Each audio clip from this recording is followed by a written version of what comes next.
സ്നേഹപൂർവ്വം ക്ഷമ സീരിയലിൻ്റെ കമ്മിങ് സൂൺ എപ്പിസോഡിൻ്റെ പ്രൊമോ റിവ്യൂയിലേക്ക് എല്ലാവർക്കും സ്വാഗതം. അങ്ങനെ പ്രിയങ്ക ഉണ്ടാക്കിയ ഭക്ഷണമെല്ലാം ചീത്തയായി പോയതുകൊണ്ട് തന്നെ പ്രിയങ്ക ഒരു ഹോട്ടലിൽ നിന്നും ഭക്ഷണം ഓർഡർ ചെയ്തിരിക്കുകയാണ് കേട്ടോ.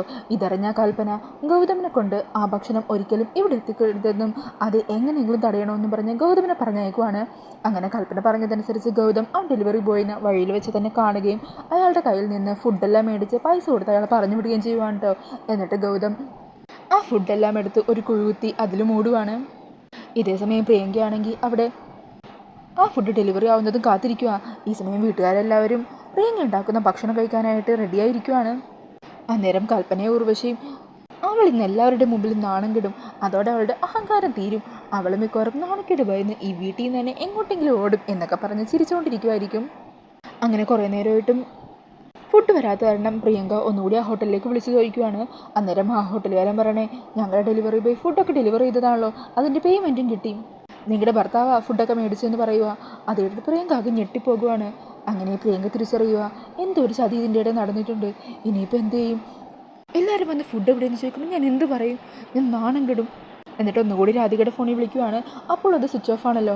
അങ്ങനെ പ്രിയങ്ക വേറെ വഴിയില്ലാതെ മുത്തശ്ശിയുടെ ഫോണിലേക്ക് വിളിക്കുവാണ് കേട്ടോ. അങ്ങനെ മുത്തശ്ശിയോട് ഈ കാര്യങ്ങളെല്ലാം പറയുവാണ്. അങ്ങനെ മുത്തശ്ശിയും പ്രിയങ്കയും തമ്മിലുള്ള ഈ സംസാരമൊക്കെ കേൾക്കുന്ന ദേവനും യശോദയൊക്കെ ചോദിക്കുക, എന്താ പ്രിയങ്കയ്ക്ക് അവിടെ പ്രശ്നം? അങ്ങനെ മുത്തശ്ശി കാര്യങ്ങളൊക്കെ പറയുക. ഇന്ന് വരൻ്റെ പിറന്നാളാണല്ലോ, പ്രിയങ്കയുടെ കൈപ്പുണ്യം നോക്കാനായിട്ട് പ്രിയങ്കയോട് ഇന്ന് പാചകം ചെയ്യാൻ പറഞ്ഞു. അവർക്ക് എല്ലാവർക്കും ഉള്ള സദ്യ ഉണ്ടാക്കാനാണ് പ്രിയങ്കയോട് പറഞ്ഞത്. എന്നാൽ അവൾ ഉണ്ടാക്കിയിട്ട് ശരിയായില്ല. അതിനി അവരുടെ മൂവി പറഞ്ഞാൽ അത് അവൾക്ക് നാണക്കേടാവില്ലേ? അന്നേരം ദേവൻ പറയണേ, അല്ലാതെ പിന്നെ എന്ത് ചെയ്യാനാ? അവൾ എന്തിനാ ആവശ്യമില്ലാത്ത പണിയൊക്കെ ചെയ്യാൻ നിൽക്കുന്നത്? അവൾക്ക് ഭക്ഷണം ഉണ്ടാക്കാൻ അറിയില്ലെങ്കിൽ അതങ്ങ് പറഞ്ഞാൽ പോരെ. അന്നേരം മുത്തശ്ശി പറയണേ, എന്താണെങ്കിലും പ്രിയങ്ക മോളുടെ മാനം കെടുത്താൻ പറ്റില്ല. അടുക്കളയിൽ ഇവൾ എന്തൊക്കെയോ ഉണ്ടാക്കി വെച്ചിട്ടുണ്ടല്ലോ, അതങ്ങോട്ട് ചെന്ന് കൊടുക്കാം. എടി, നീ എത്രയും പെട്ടെന്ന് ഇവിടെ ഉണ്ടാക്കിയതെല്ലാം ഒരു കവറിലാക്കിയിട്ട് കടമംഗലത്തേക്ക് ചെല്ല്. അവിടെ ചെന്ന് ആരുടെ ശ്രദ്ധയപ്പെടാതെ അത് പ്രിയങ്ക മോള് നീ ഏൽപ്പിക്കണം. ഇത് പറഞ്ഞത് കേട്ടല്ലോ, ആരും കാണാൻ പാടില്ല. അങ്ങനെ ആ ഭക്ഷണങ്ങളും എല്ലാം പാക്ക് ചെയ്തുകൊണ്ട് രാധിക കണിമംഗലത്ത് എത്തുവാണ് കേട്ടോ. ഇതേ സമയം പ്രിയങ്കയാണെങ്കിൽ രാധിക വരുന്നതും കാത്ത് ആരുടെ ശ്രദ്ധയപ്പെടാതെ അവിടെ കാത്തു നിൽക്കുവാണ്. അങ്ങനെ രാധിക ആരും കാണാതിരിക്കാൻ പയ്യെ ഒളിച്ചൊക്കെ പ്രിയങ്കയുടെ അരികിലേക്ക് എത്തുവാണ് കേട്ടോ. അങ്ങനെ ഭക്ഷണമെല്ലാം പ്രിയങ്ക ഏൽപ്പിക്കുവാണ്. എന്നാ ചേച്ചി വേഗം പൊക്കോ. എന്താ ഇങ്ങനെ നോക്കി നിൽക്കുന്നേ? വേഗം പൊക്കോളെ.